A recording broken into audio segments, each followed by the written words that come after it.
किसान भाइयों नमस्कार। मेरे चैनल कृषि ज्ञान सागर में आपका स्वागत है।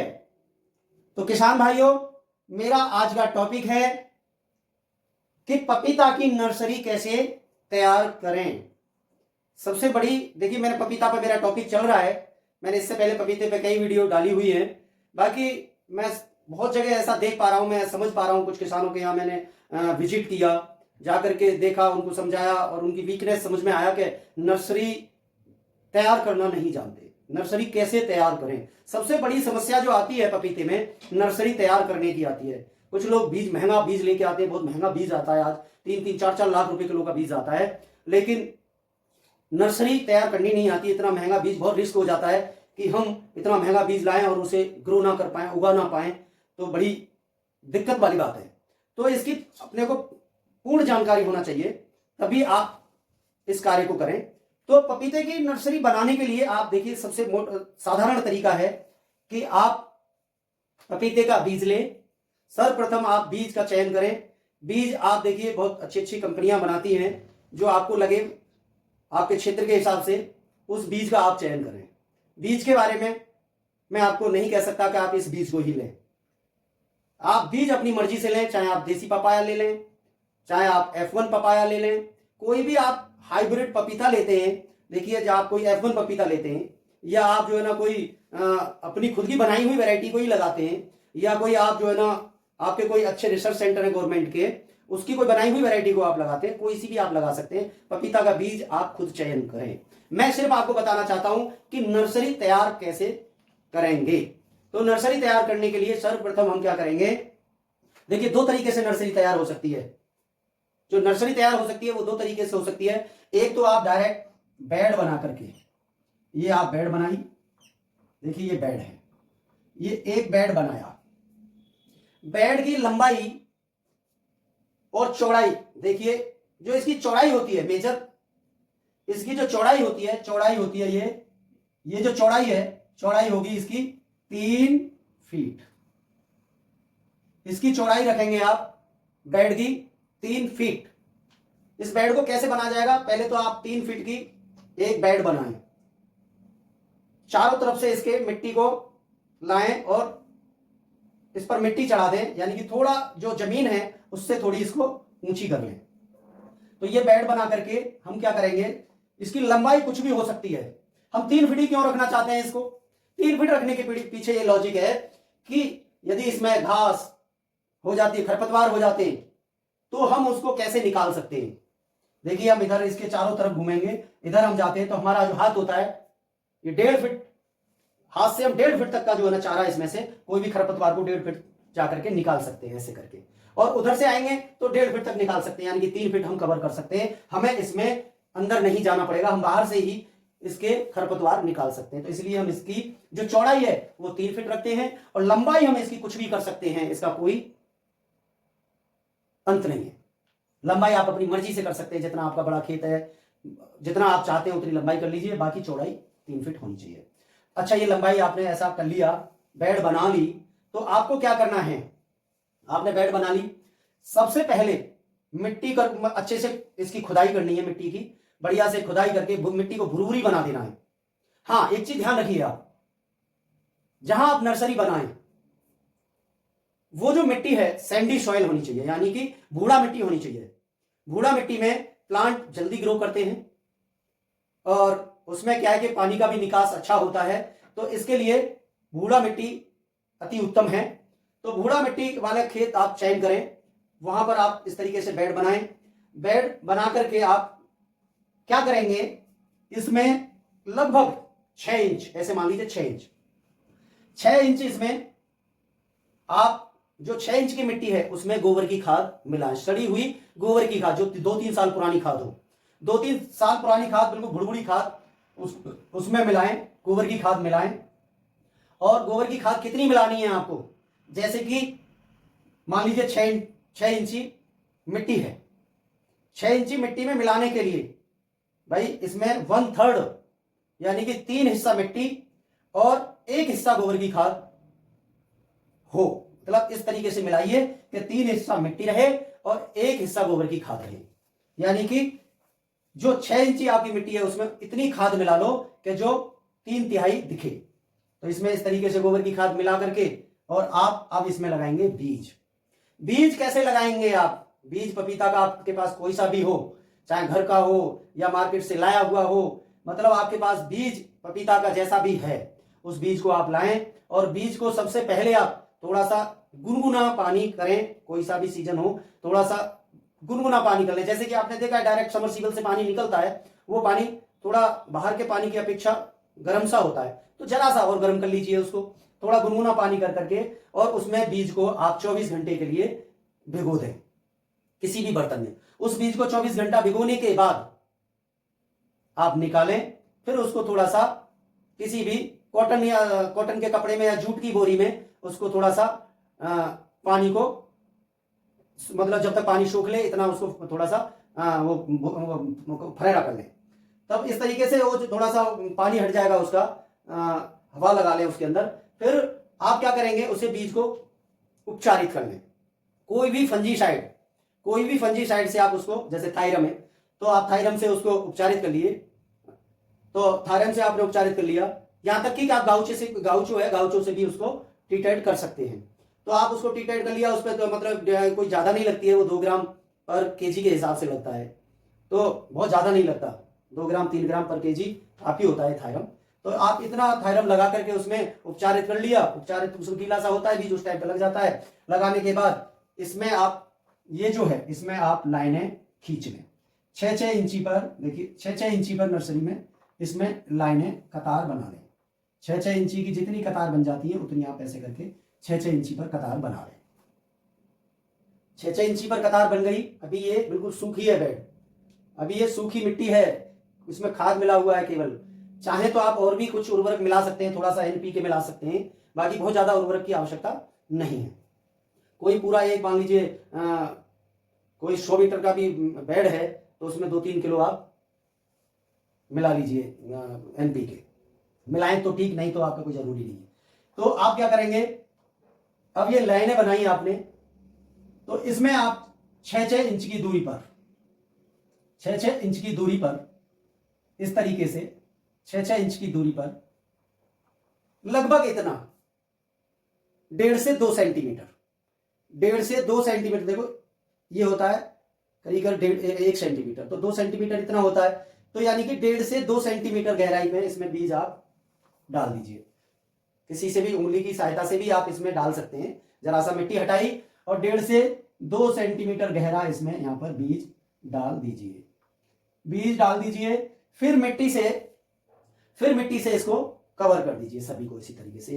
एक सीड डालते जाइए 6-6 इंची पर, और इसको आप सीड कवर कर दीजिए, इसको मिट्टी से कवर कर दीजिए।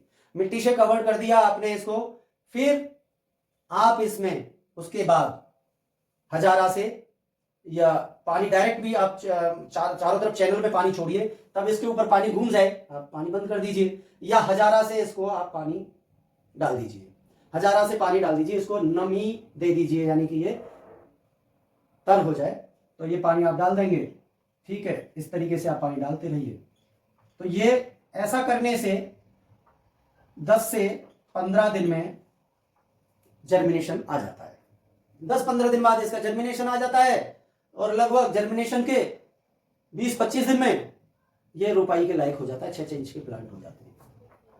जब 6 इंच का प्लांट हो जाए तो उसकी रोपाई हो जाती है। दूसरा तरीका जो मेथड है इसका, जो दूसरा मेथड है नर्सरी का, देखिए आप, इससे बेटर माना गया है वैसे तो। दूसरा है कि आप, एक पॉलीथीन आती है प्लांट बनाने वाली, पौधा बनाने वाली पॉलीथीन आती है, तो इसमें 4x6 की या 3x5 की पॉलीथीन आती है। तो 4x6 या 3x5 की आप पॉलीथीन ले आइए, और उसमें आप जो मैंने बताया था मिट्टी और गोबर की खाद मिला करके पॉलीथीन में भरना है। उसी तरीके से भरना है कि उसमें 3 हिस्सा मिट्टी और 1 हिस्सा गोबर की खाद, और उस पॉलीथीन के अंदर भर दीजिए। भरने के बाद उसमें जैसे नर्सरी में बीज लगाना था, उसमें एक थैली में एक बीज बीच में डालें, करीब 1.5 से 2 सेंटीमीटर गहरा, उसमें बीज लगा करके उसमें जो है ना आप पानी, इससे हजारा से पानी डाल दीजिए। तो उसमें पानी आप लगा दीजिए, और ऐसा आप जो है ना पानी निरंतर सूख ना पाए, देते रहे, नमी बनी रहे जब तक उगे नहीं, तो आप उसमें आप पानी लगा दीजिए और पॉलीथीन में आप प्लांट लगा दीजिए। ये तरीका ज़्यादा अच्छा है। आपको वहाँ से ट्रांसप्लांटिंग जब करते हैं तो प्लांट निकालने में प्रॉब्लम नहीं आती है। वहाँ ज़मीन में से आप प्लांट निकालते हैं, नर्सरी से तो काफ़ी प्रॉब्लम आती है, उसमें डैमेज के भी चांस होते हैं। कई बार मिट्टी हट जाती है तो रूट निकल जाती है, जड़ें निकल जाती हैं पपीते की, तो उस कारण पेड़ जो है ना कई बार सक्सेस नहीं होता है दूसरी जगह जब ट्रांसप्लांटिंग करते हैं, दूसरी जगह हम रोपण करते हैं तब। लेकिन हाँ, नर्सरी जब उसमें तैयार करते हैं, पॉलीथीन में तैयार करते हैं, तो वो सेफ साइड बिल्कुल सेफ का सेफ रहता है। जैसा का तैसा चला जाता है, पॉलीथीन को काटें, हटाएं और आप गड्ढे में डायरेक्ट पेड़ को लगा दें। तो ये है तरीका नर्सरी बनाने का। तो सबसे अच्छा तरीका है नर्सरी बनाने का। तो ये नर्सरी की बात हो गई।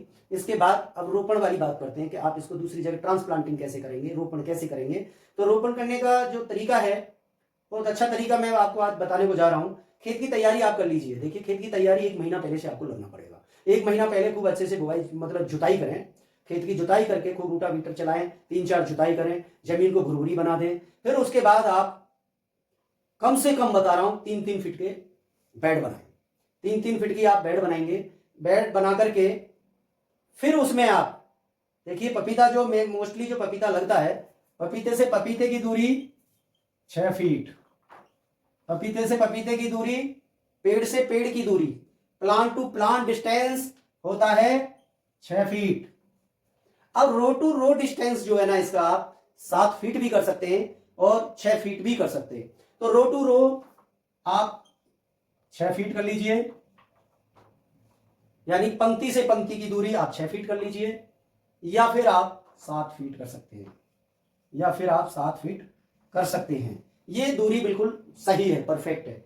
यानी कि प्लांट से प्लांट की दूरी 6 फीट और रो से रो की दूरी 6 फीट या 7 फीट, ये आप करते हैं। ये ध्यान देने योग्य बात है। तो मैं अभी आपको बता रहा था कि आपने बेड बनाया, 3 फीट का बेड बनाया, मिट्टी चढ़ा दी उसके ऊपर, भुरभुरी जुताई आपने जुताई कर दी थी उसकी, और उसमें गोबर की खाद मिला दी थी। गोबर की खाद उसी तरीके से मिलानी है कि आपको, जैसे मान लीजिए आप 1 फीट या 6 इंची उपजाऊ मिट्टी समझ रहे हैं अभी, वहां तक आप मिला दीजिए ढंग से, जितना अपना कल्टीवेटर जाता है, हैरों की जुताई होती है, जो भी है, वहां तक उसको खाद आप डाल दें।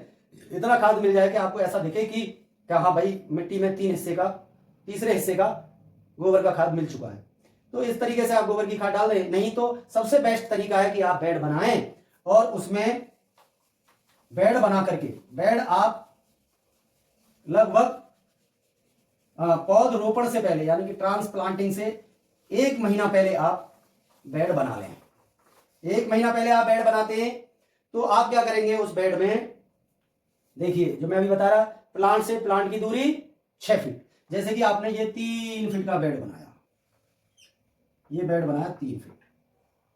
अब ये 3 फीट की एक बेड बनाई, इसमें 6 फीट, देखिए आप क्या करेंगे, एक प्लांट मैंने यहां लगा दिया, मान लीजिए हमने एक प्लांट यहां लगाया, इसके आगे 6 फीट गए, फिर एक प्लांट यहां लगा दिया, फिर 6 फीट गए, एक प्लांट यहां लगा दिया, फिर 6 फीट गए, एक प्लांट, फिर 6 फीट गए, एक प्लांट, फिर 6 फीट गए, एक प्लांट। यानी कि प्लांट से प्लांट की दूरी कितनी हो गई, 6 फीट। हमने 6 फीट पर एक प्लांट लगा दिया। अब रो, तो ये जो रो है, ये देखो 3 फीट की रो है, इस रो के बाद फिर हम 7 फीट या 6 फीट पर, 6 फीट के बाद फिर एक और रो बना दिया। ये इसी तरीके से रो बनाते जाएंगे। फिर इसमें 6-6 फीट की दूरी पर, 6-6 फीट की दूरी पर, 6-6 फीट की दूरी पर, 6-6 फीट की दूरी पर प्लांट लगा देंगे। अब हम क्या करेंगे, जब बेड बन जाता है तो ये जो मैंने आपको बताया 6 feet 6 feet 6 feet 6 feet 6 feet की दूरी पर, ये यहां पर आप गड्ढे खोद दीजिए। ये गड्ढा आप 1 फीट गहरा खोदें, 6 इंची चौड़ा और 1 फीट गहरा, या 1 फीट चौड़ा और 1 फीट गहरा, ये फीट बाई फीट का आप गड्ढा खोद लीजिए। अब इस गड्ढे को खोद करके आप जो मिट्टी, और मैं देसी खाद बोल रहा था, वो जो उसका जो गोबर की जो खाद थी, गोबर की खाद, यानी कि 3 हिस्सा मिट्टी और 1 हिस्सा गोबर की खाद मिला करके इन गड्ढों के अंदर भरना है। तो ये कब और कैसे भरा जाएगा, सर्वप्रथम आप इन गड्ढों को खोदें, खोदने के बाद इन गड्ढों को मिट्टी निकाल दें, 1-1 फीट का इनका ये 1 बाई 1 का गड्ढा राउंड खोद लें, गोल 1-1 फीट के ये गड्ढे खोदे, मिट्टी बाहर निकाली, उसी मिट्टी में तो आपको गोबर की खाद मिलानी है। जो आपने मिट्टी इस गड्ढे से निकाली, उसी मिट्टी को आप कलेक्ट करिए और उसी मिट्टी में आप गोबर की खाद मिला दीजिए। जो मिट्टी उसमें से निकले उसमें 1/3 यानी कि तीसरा हिस्सा गोबर की खाद मिला दो, सड़ी हुई गोबर की खाद मिला करके उसको आप जो है ना मिट्टी को रख दीजिए और इसमें आप 15 दिन की धूप लगाइए। 15 दिन की गड्ढे खुदने के बाद धूप लगनी चाहिए, क्योंकि उसमें जो छोटे छोटे बैक्टीरिया जीवाणु जो भी हैं ये खत्म हो जाती है सनलाइट से। बाकी जो मिट्टी बाहर आएगी उसमें से भी सनलाइट से जो छोटे ऐसे बैक्टीरिया जीवाणु हैं वो खत्म हो जाए जो हानिकारक हैं। फिर उसमें आप गोबर की खाद, जब 15 दिन हो जाते हैं 15 दिन के बाद उसमें आप गोबर की खाद मिलाएं। मिलाने के बाद गड्ढे को आप भर दें, गड्ढे को आप भर दीजिए। जब गड्ढे में उस मिट्टी और गोबर की खाद को आप भर देंगे, फिर उसके बाद आप भरने के बाद 15 दिन इसको आप ऐसे ही फिर रहने दीजिए। 15 दिन की और धूप लग जाएगी भरने के बाद। फिर आप क्या करेंगे, नर्सरी से प्लांट लाएं। नर्सरी से प्लांट लाने के बाद इस जो गड्ढा था इसमें जो आपका है, ये गड्ढा है, इस गड्ढे के अंदर उस प्लांट का रोपण कर दें, यानी कि यहां पर ट्रांसप्लांटिंग उसकी कर दें आप। तो यहां ला करके आप इस गड्ढे के अंदर उस प्लांट को आप लगा दें, क्योंकि ऐसा करने से उसमें जो नीचे से जो जड़ों के थ्रू जो फंगस आता है या कई ऐसे बैक्टीरिया आते हैं जो उसको हानि पहुंचाते हैं प्लांट को, तो वो बहुत काफी हद तक कम हो जाते हैं। इस कारण इसको आप ऐसा इस विधि से करते हैं तो बहुत अच्छा ग्रो करता है प्लांट और उसको पर्याप्त जो है ना वहां पे खाद और पर्याप्त उसको जो है ना उर्वरक मिल जाते हैं। इस कारण इस विधि को हम उत्तम समझते हैं। तो इस विधि से आप ट्रांसप्लांटिंग कर सकते हैं। तो ये यहां तक बात हुई ट्रांसप्लांटिंग की। अब ये ट्रांसप्लांटिंग हो जाती है, इसके बाद जो मैं आपको बताता हूं, इसके बाद अब आपको क्या करना है। ट्रांसप्लांटिंग हो गई, अब आप इसकी जो है ना निरंतर, देखिए ट्रांसप्लांटिंग हो जाती है, आप इसकी निरंतर समय समय पर सिंचाई करते रहे। ट्रांसप्लांटिंग करते ही उसी दिन सेम डे आपको इधर आप प्लांट लगाते जाएंगे, पीछे से इसमें पानी डलवाते जाएंगे। ठीक है, जब प्लांट सेट हो जाता है तो इसकी आप निरंतर हर जैसे पौधे को जिस तरीके से रिक्वायरमेंट हो, जरूरत हो, उस हिसाब से इसको पानी देते रहें, नमी बनाए रखें, मतलब हल्की फुल्की नमी बनाए रखें जिससे प्लांट ग्रो करता रहे। तो ये बात हो जाती है यहां तक। अब इसके बाद देखिए ये हो गया आपका नर्सरी का कार्य पूरा, ट्रांसप्लांटिंग तक। अब ट्रांसप्लांटिंग करने के बाद भी आप सोच रहे होंगे कि और क्या होता है जी इसमें, और क्या ऐसा। देखिए इसके बावजूद ये है कि इसमें पहले 6 महीने तक बीमारियों का प्रकोप होता है। कुछ इसमें ऐसी बीमारियां लगती है, वायरस आ जाता है, फंगस आ जाता है। तो फंगस और वायरस आता है उसके लिए आप नियमित स्प्रे करते रहें, कुछ फंजीसाइड इंसेक्टिसाइड का आप स्प्रे करते रहें और पानी आप देते रहें। और इसकी नर्सरी जब प्लांट तैयार हो जाता है और फ्रूटिंग, जैसे मान लीजिए पहले 6 महीने में ऐसी दिक्कत ज्यादा आती है, फिर फ्रूटिंग आ जाती है। फ्रूटिंग आने के बाद इसमें आप खाद पानी थोड़ा सा, ये वीडियो में आपको फिर से और आगे डालूंगा कि फ्रूटिंग के समय पर आपको पपीते में क्या क्या सावधानियां बरतनी होंगी और क्या क्या उसको खुराक और क्या क्या उसको उर्वरक, हाँ मतलब ये सब कुछ क्या क्या उसको प्लांट को देना होगा। तो आज का मेरा टॉपिक था कि प्लांट, हम पपीते को की नर्सरी कैसे बनाएं और ट्रांसप्लांटिंग कैसे करें। तो आप ट्रांसप्लांटिंग करना आज जाने, नर्सरी बनाना आप सीखें। ठीक है, सबसे मेन बात है कि नर्सरी कौन से महीने में बनाएं। देखिए नर्सरी बनाने का जो सही समय है मेरे हिसाब से जनवरी टू फरवरी है, क्योंकि मार्च अप्रैल में पपीता लगाया जाता है। मार्च अप्रैल का पपीता ज्यादा अच्छा रहता है, क्योंकि जो मार्च अप्रैल में हम पपीता लगाते हैं, देखिए पपीता लगाने को तो अक्टूबर नवंबर में भी लगता है और जून जुलाई में भी लगता है, बरसात के समय में। जब बरसात के समय में पपीता लगाते हैं तभी तो हम रोपण करते हैं, ऊपर से बरसात आ जाती है तो घास खरपतवार बहुत ज्यादा हो जाते हैं, मॉइस्चर ज्यादा हो जाती है, फंगस ज्यादा आता है और जो बैक्टीरिया ज्यादा पैदा हो जाते हैं, मच्छर ज्यादा पैदा हो जाते हैं। इस कारण क्या है कि प्लांट सक्सेस होने में थोड़ी सी कठिनाइयां आती हैं, तो प्लांट जो है ना उस तरीके से ग्रो नहीं कर पाता है। इस कारण बरसात में थोड़ी कठिनाइयां आ जाती हैं। अब आ जाते हैं अक्टूबर नवंबर में लगाते हैं प्लांट को। अक्टूबर नवंबर में यदि हम प्लांट लगाते हैं तो लगाने के बाद थोड़े दिन बाद सर्दी चालू हो जाती है, सर्दी के कारण भी प्लांट डैमेज हो जाते हैं और ग्रो ज्यादा नहीं कर पाते हैं। तो इस कारण भी उस समय मैं कहूँगा ज्यादा ठीक है लगा सकते हैं, यदि आप अच्छा केयर कर सकते हैं तो कोई बुराई वाली बात नहीं, आप लगा सकते हैं, कर सकते हैं। हाँ लेकिन ये है कि वो समय थोड़ी सी कठिनाइयां आपको आती हैं, बरसात के समय में कठिनाइयां आती हैं, अक्टूबर नवंबर में भी कठिनाइयां आती हैं कि उसमें विंटर का समय आ जाता है। ज़्यादा विंटर सर्दी होने से भी प्लांट ग्रो नहीं करते हैं और डैमेज भी हो जाते हैं।